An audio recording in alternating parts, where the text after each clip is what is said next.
오늘 본문의 상황을 우리가 조금 이해하는 게 도움이 될 것 같습니다.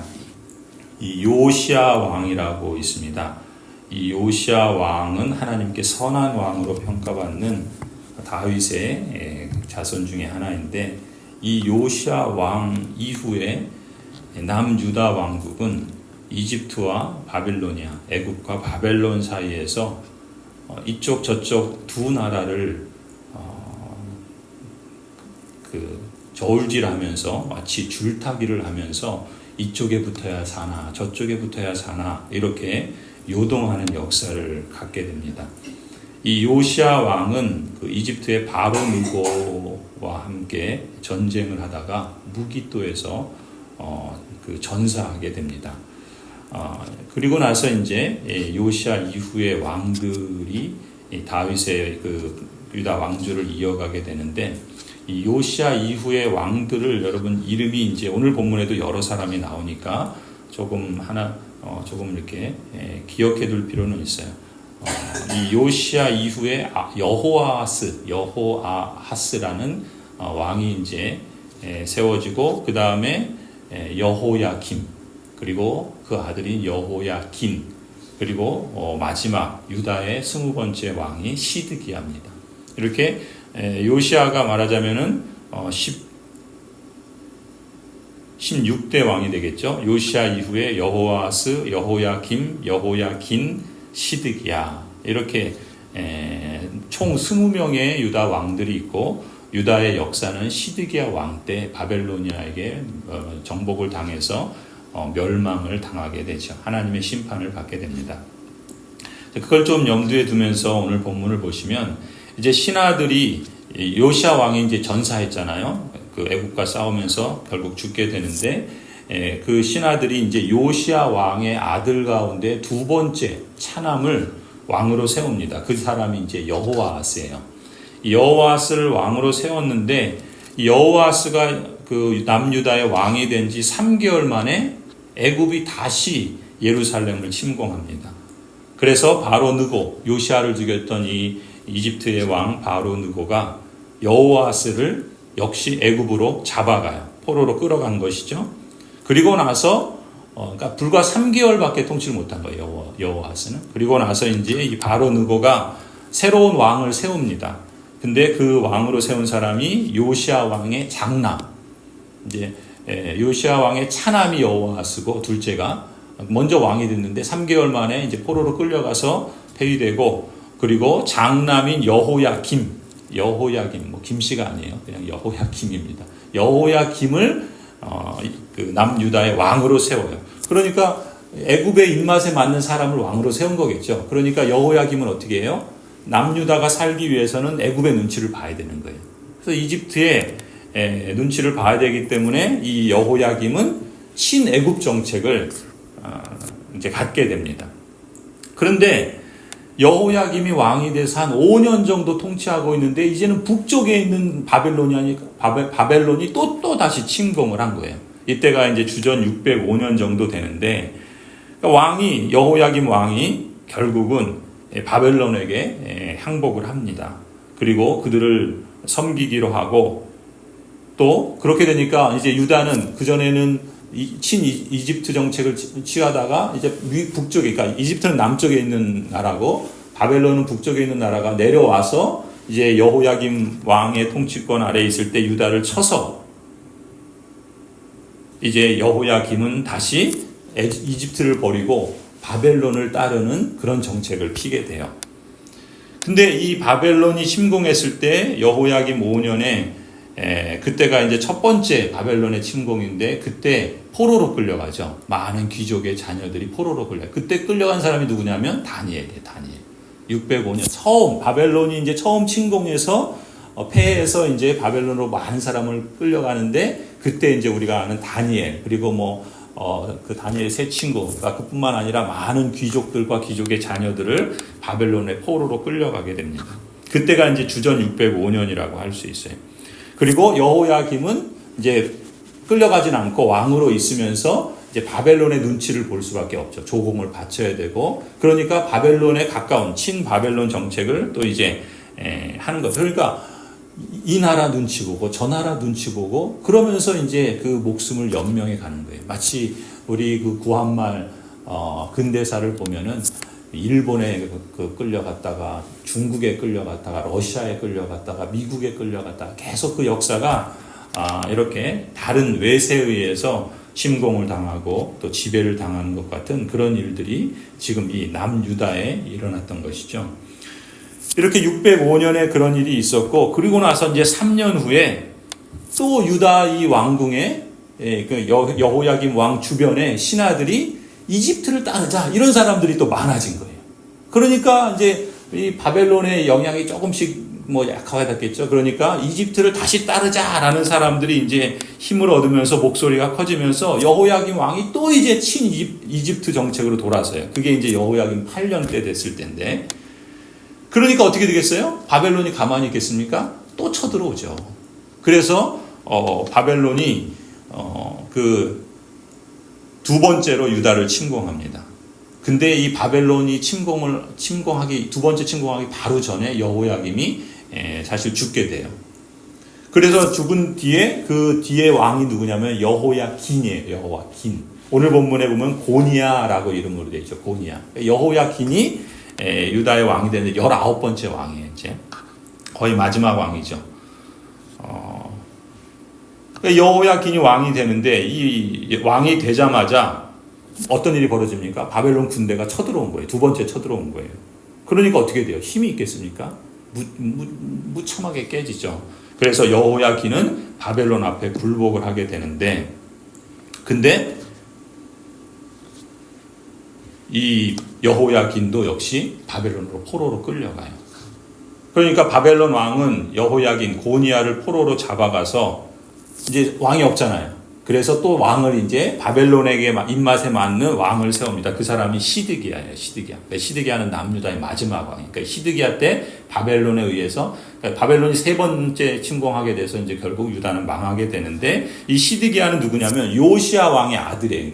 그러니까 요시야 왕이 여호아스 있었고 여호야김 있었고 이제 이 시드기야가 있는데 헷갈리죠? 조금. 그 여호야긴의 입장에서, 고니야의 입장에서는 시드기야가 삼촌이죠, 삼촌. 왜냐하면 여호야김의 아들이 고니야니까, 여호야긴이니까. 아무튼 이렇게 요시야 왕의 아들인 시드기야를 유다의 왕으로 바벨론이 세워요.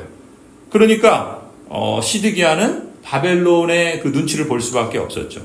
근데 또 시드기야 왕 때 또다시 유다 왕국의 친이집트 그 신하들이 또 이제 막 목소리를 내는 거예요. 그러니까 지금 신하들도 우리 지금 여당, 야당, 지금 옥신각신하면서 막 그러듯이 지금 이 당시도 그러는 거예요.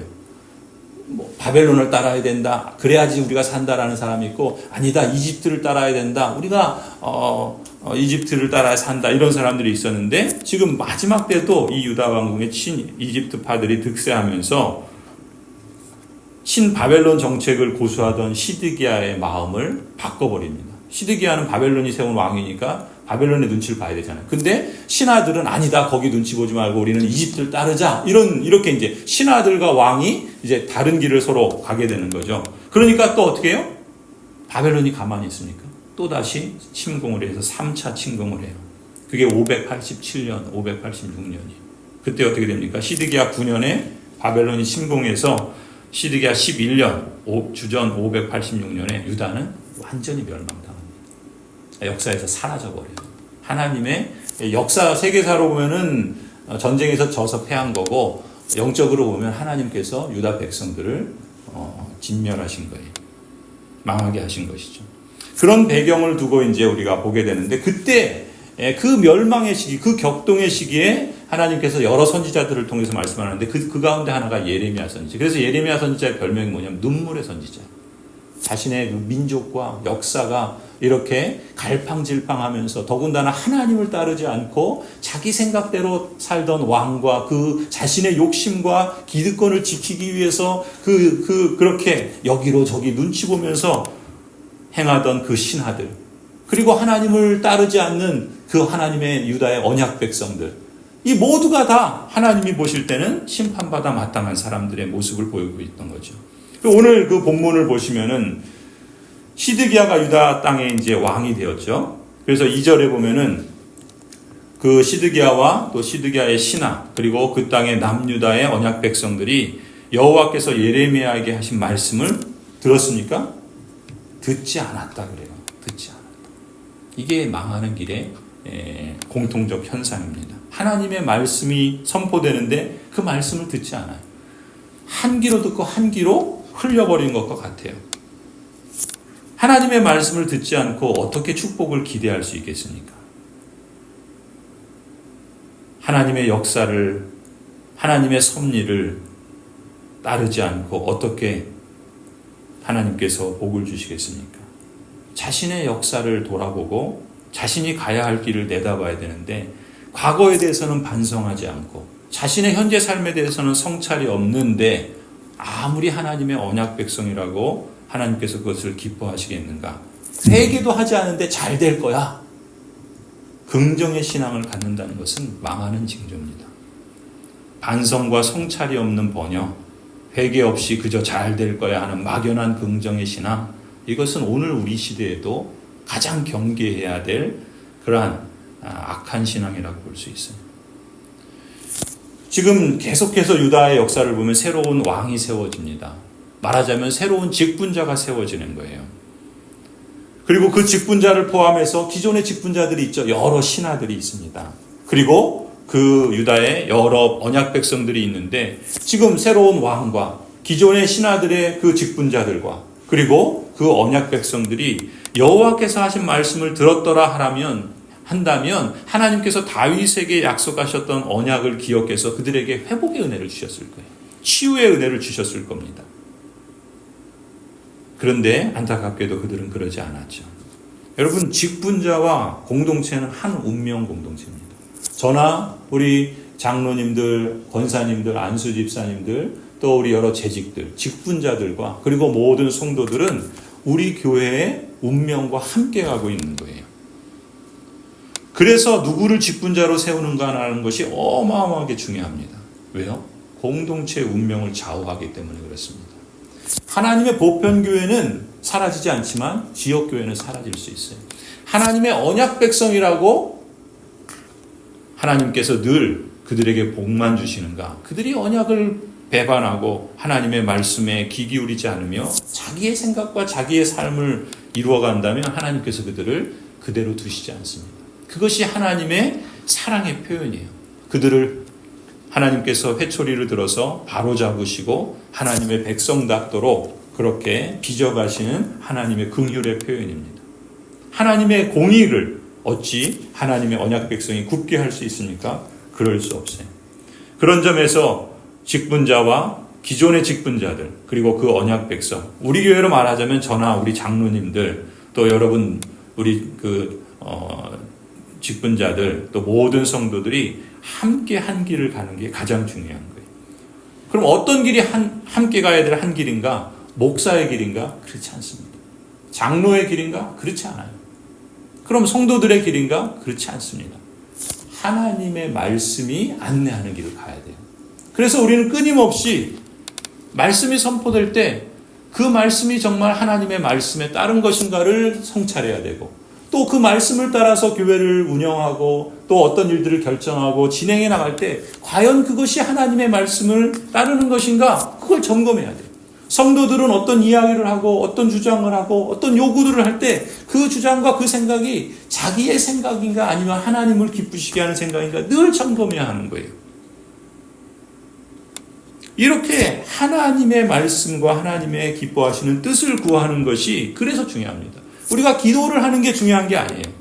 예수님이 가르쳐 주신 것처럼 하나님의 뜻이 하늘에서 이루어진 것처럼 이 땅에서도 이루어지도록 기도해야 되는 거죠.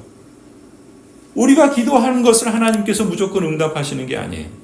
하나님께서 하나님의 뜻을 따라서 응답하시는데 기도 응답의 가장 중요한 관건은 하나님 기뻐하시는 걸 구하는 거죠. 이 땅은 뭡니까? 그냥 이 나라만을 말하는 게 아니에요. 내 심령에서부터 하나님의 뜻이 하나님의 다스림이 임해야 돼요. 그래야지 하나님께서 그 기도에 귀 기울이시고 응답하시지 않겠습니까? 우리 목장이 그래야 돼요. 우리 전도회가 그래야 되고 우리 교회가 그래야 되는 겁니다. 저도 그렇고 우리 장로님들도 그렇고 우리 모든 재직들이 그래야 되는 거예요. 그 한 길을 걸어갈 때 하나님께서 복을 주시고 혹 넘어져서 연약할지라도 다시금 일으켜서 세우시고 치료하시고 회복하시는 거예요. 그런데 지금 한 길이라고 해서 시드기야나 또 그 신하들이나 남유다의 백성들처럼 여호와의 말씀을 듣지 않았다. 이 한 길을 가면 어떻게 돼요? 모두가 망하는 것밖에 없어요. 여호와께서 하신 말씀을 들었더라. 이게 핵심이에요. 이 방향을 우리가 늘 기억해야 합니다. 그리고 그 방향에 맞게 우리의 어떤 현상과 우리에게 지금 마주하고 있는 여러 가지 그 사안들을 점검하고 함께 기도하고 함께 마음을 모아서 그 뜻을 향하여 순종해 나아갈 때 하나님께서 성취하시고 복을 주신다고 했습니다. 여호와께서 하신 말씀을 듣지 않을 때 8절에 보면은 이 유다의 왕과 그 신하들과 이 백성들은 스스로 속이는 말에 스스로를 속였어요. 하나님의 말씀을 듣지 않고 자신들의 생각, 자신들의 기대, 자신들의 요구만을 그게 하나님의 뜻과는 거기에 상응한 것인지 그렇지 않은지 가늠하지 않고 그저 무조건 자신의 기대와 생각대로만 되는 것이 마치 그것이 기도응답이 되는 것이냐 스스로를 속았던 것인지. 여러분 저와 우리 교회 모든 직분자들과 여러분 모든 성도들이 함께 여호와의 말씀을 들어야 합니다. 그래도 감사한 거는 우리가 제가 부임하고 그 초기부터 하나님의 말씀과 또 우리 풍삼초라든지 풍삼철이라든지 또 우리 장로님들 또 안수집사님들은 풍삼기를 또 함께 읽기도 하고 또 우리가 하나님의 말씀과 그 말씀의 가르침인 교리들을 배워오면서 무엇보다 우리 세 분 장로님들이 또 풍삼철을 마쳤고 또 이제 나중에 임직을 받은 우리 고장로님도 또 그것을 하고 또 두 분의 안수집사님들도 이제 말씀 묵종 훈련을 하고 여러 직분자들이 말씀과 교리를 배우고 또 하나님의 뜻과 사명을 알고 한 마음으로 힘써가고자 힘쓰는 것을 우리가 함께 해보고 있습니다. 감사한 일이죠. 근데 한 번의 훈련으로 그쳐서는 안 돼요. 한 번 어떤 일을 성취했다고 그것이 계속해 가는 것이 아닙니다. 사람은 늘 현재적으로 하나님 앞에 서 있어야 돼요. 내가 어제 잘했으니까 오늘도 잘하리라는 보장이 없어요. 우리는 주님 부르시는 그날까지 늘 꾸준하게 그리고 지속적으로 말씀 묵종과 경건 생활에 힘쓰면서 하나님의 뜻을 구해야 돼요. 그리고 그 뜻을 따라서 우리가 드러난 하나님의 뜻에 따라 함께 한 마음을 쓰고 또 함께 기도하며 함께 순종한다면 하나님께서 그것을 기뻐하시지 않겠습니까? 하나님께서 기뻐하시면 그 개인이나 그 가정이나 또 그 교회를 하나님께서 복 주시지 않겠습니까? 우리에게 은혜 위에 은혜를 더해 주시고 복에 복을 더해 주시리라고 믿습니다. 3절 보세요. 시드기야 왕이 사람을 보내서 예레미야에게 요청합니다. 너는 우리를 위하여 우리 하나님 여호와께 기도하라. 기도하도록 요청하는 거예요. 잘한 거죠. 그렇죠? 기도를 하면 기도응답을 받아야 하잖아요. 그렇죠? 6절을 보세요. 실제로 예레미야 선지자를 통해서 하나님의 응답이 있었습니다. 하나님 뭐라고 말씀하세요? 하나님께서 처음에 주신 말씀이 그대로 이루어질 것이다. 어떤 말씀입니까? 이집트 군대는 자기 나라로 돌아갈 것이고 잠시 물러난 바벨론 군대는 다시 유다를 공격하여 점령할 것이다. 이게 하나님의 뜻이었고 하나님의 응답이었어요. 그런데 이 하나님의 응답이 시드기야 왕이 기대한 것과는 전혀 달랐던 거예요. 시드기야 왕은 자기가 듣고 싶은 말을 예레미야 선지자에게 들은 게 아닙니다. 여러분 생각해 보세요. 하나님의 뜻이 내가 기대하는 것이 다를 때, 하나님의 뜻이 내가 기대하는 것과 다를 때 여러분 무엇을 따라야 되겠습니까? 누구의 뜻에 맞춰야 되겠습니까? 당연히 하나님의 뜻에 맞추는 게 복이 되고 유익이 되겠죠. 아주 상식적이죠. 그러나 그렇게 안 할 때가 많다는 거예요. 상식적인 것을 하지 않을 때 문제가 더 꼬이게 됩니다. 9절을 보세요. 시드기야 왕은 스스로를 속입니다. 예레미야 선지자를 통해서 주신 말씀과 하나님의 말씀과 자신이 기대한 것과 다르니까 스스로를 속이래요. 아니야. 하나님이 그렇게 말씀하실 리가 없어. 이렇게 가는 거예요. 모양은 하나님께 기도하는 것 같아요. 그래서 선지자에게 기도해달라고 기도 요청도 해요. 그래서 하나님께서 말씀을 주시는데 결과적으로 그 하나님의 말씀에 순종하려는 마음은 없는 거예요. 내가 기대하는 것만 얻기를 원하지 정작 하나님의 뜻이 무엇인지. 여러분, 기도를 한다는 건 뭐냐면, 기도를 한다는 건 내가 하나님의 뜻을 찾고 그리고 그 하나님의 밝혀진 뜻을 따라 순종하겠습니다라는 게 기도를 하는 거예요. 내가 원하는 것을 얻기 위해서 열심을 내는 것이, 그건 이방인들도 합니다. 그리스도인의 기도는 기도를 하면 하나님의 뜻대로 하겠습니다, 이 마음을 갖고 기도하는 것이죠. 그냥 목회자에게 기도 요청하는 것으로 능력이 나타나겠지라고 생각한다거나, 내가 기도한 대로 하나님께서는 다 들어주시겠지. 여러분, 이게 스스로 속이는 말이에요. 그 스스로 속이는 말에 속지 말아야 합니다. 기도를 할 때는 하나님의 뜻을 구해야 합니다. 그리고 그 뜻을 따라서 마음과 정성을 다해서 여호와를 경외하겠습니다, 그 뜻을 따르겠습니다, 이 방향으로 자신의 몸과 마음을 헌신해야 합니다. 여러분, 하나님께서 우리가 원하는 것만큼이나, 아니 그 이상으로 하나님께서 우리에게 복 주시기를 얼마나 기뻐하시고 얼마나 열망하십니까? 여러분, 예레미야 29장에서 11절부터 보면 우리가 이 말씀을 이미 보았어요. 예레미야 29장 11절부터 보시면 하나님께서 이렇게 말씀합니다. 너희를 두고 계획하고 있는 일들은 오직 나만이 알고 있다. 내가 너희를 두고 계획하고 있는 일들은 재앙이 아니라 번영이다. 하나님은 하나님의 백성들을 번영하기를 기뻐하시고 원하시는 거예요. 너희에게 미래에 대한 희망을 주려는 것이다. 나 주의 말이다. 그래서 너희가 나를 부르고 나에게 와서 기도하면 내가 너희의 호소를 들어주겠다. 너희가 나를 찾으면 나를 만날 것이다. 너희가 온전한 마음으로 나를 찾기만 하면 내가 너희를 만나주겠다. 나 주의 말이다. 하나님께서 그 언약 백성들이 하나님을 부를 때, 하나님께 나와서 기도할 때 그 호소를 들어주시겠다는 거예요. 하나님을 찾으면 만나주시겠다는 거예요. 그런데 뭐라 그래요? 온전한 마음으로 나를 찾기만 한다면 내가 너희를 만나주겠다. 여기서 온전한 마음이 뭐겠습니까? 하나님의 뜻을 구하려는 마음.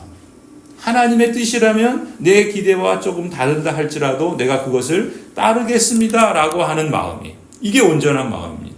하나님을 앞에 두고 우선하는 마음. 그러면서 14절에 그럽니다. 내가 너희를 포로 생활에서 돌아오게 하다. 망하였을지라도, 실패하였을지라도, 지금은 환난과 어려움 가운데 있을지라도 하나님께서 돌아오게 하시겠다는 거예요. 내가 너희를 쫓아보냈던 세상의 모든 나라, 모든 지역에서 너희를 모아오겠다. 내가 너희를 포로로 보냈으나 나는 너희를 그곳에서 너희의 고향으로 다시 데려오겠다. 나 주의 말이다. 망하는 것도 하나님께서 행하신 것이고 돌아오고 회복하는 것도 하나님께서 행하시는 거예요. 그때 그 일들에 우리는 어떤 반응을 보이느냐라는 것이 우리 입장에서는 관건이겠죠. 성도 여러분, 하나님의 역사와 능력을 간구하는 사람이 가져야 할 가장 핵심적인 몸과 마음의 자세, 바로 이겁니다. 그러면 하나님께서 하나님을 신뢰하는 사람에게 하나님의 약속대로 이루십니다. 결과는 하나님께 맡기면 되는 거예요. 하나님을 신뢰하는 것이 믿음을 가진 우리 그리스도인의 가장 큰 능력입니다. 우리의 능력이 뭡니까? 우리가 뭘 만들어내는 능력이 아니라 우리에게 뭘 만들어 주실 수 있는 그 하나님을 신뢰하는 것이 능력이에요. 그게 능력입니다. 때로는 그 신뢰하는 것이 여러 가지 상황과 형편으로 인해서 흔들릴 때가 있어요. 내가 지금 가고 있는 이것이 맞나? 내가 지금 구하고 있는 것이 합당한가? 내가 지금 주장하고 있는 이 주장이 하나님이 기뻐하시는 것인가? 그것에 대해서 확신이 없을 때가 있어요. 그러면 하나님께 물어야 돼요. 그리고 그것이 하나님의 뜻에 합당하다면, 그것이 하나님이 기뻐하시는 것이라면, 그것이 공동체 전체에게 유익을 주는 것이라면, 그것이 하나님께서 이 땅에서 이루어가신 하나님의 역사에 그 이제까지 하나님이 진행하시는 모습과 상응하고 일치하는 것이라면 우리는 하나님께 맡기면 돼요. 하나님께서 친히 이루십니다. 하나님께서 복을 주세요. 하나님이 말씀하신 대로 우리를 향한 하나님의 생각은 번영이기 때문에, 창세기 3장부터 하나님께서 우리에게 복 주신, 창세기 1장부터 복 주신 게 생육하고 번성하는 것이 하나님의 뜻인 거예요. 하나님의 백성들이 잘 살고 남도 잘 살도록 하는 것이 하나님의 인류를 내신 가장 근원적인 목적이기 때문에 그렇습니다. 성도 여러분, 우리에게 임한 하나님의 능력과 축복은 하나님의 성실하심과 약속을 따라서 이루어지고 성취됩니다. 우리가 하나님께 온전한 마음으로, 다시 표현해서 하나님의 뜻을 구하고 하나님께서 행하시는 일이라면, 하나님께서 말씀하시는 것이라면 내 생각과 기대가 다른다 할지라도 그것을 따르겠습니다. 내 생각과 기대가 거기에 맞는다면 그거는 뭐 금상첨화죠. 그거보다 더 복된 것이 어디 있겠습니까? 우리의 기도가 이렇게 변화되어야 합니다. 이렇게 조율되어야 해요. 그렇게 하나님을 알아가고 기도 가운데 하나님을 더욱더 만날 때 하나님은 친히 하나님께서 약속하신 대로 이루실 줄을 믿습니다. 이러한 은혜와 복이 우리 모든 성도들과 우리 직분자들과 우리 교회 위에 늘 충만하기를 간절히 소원합니다.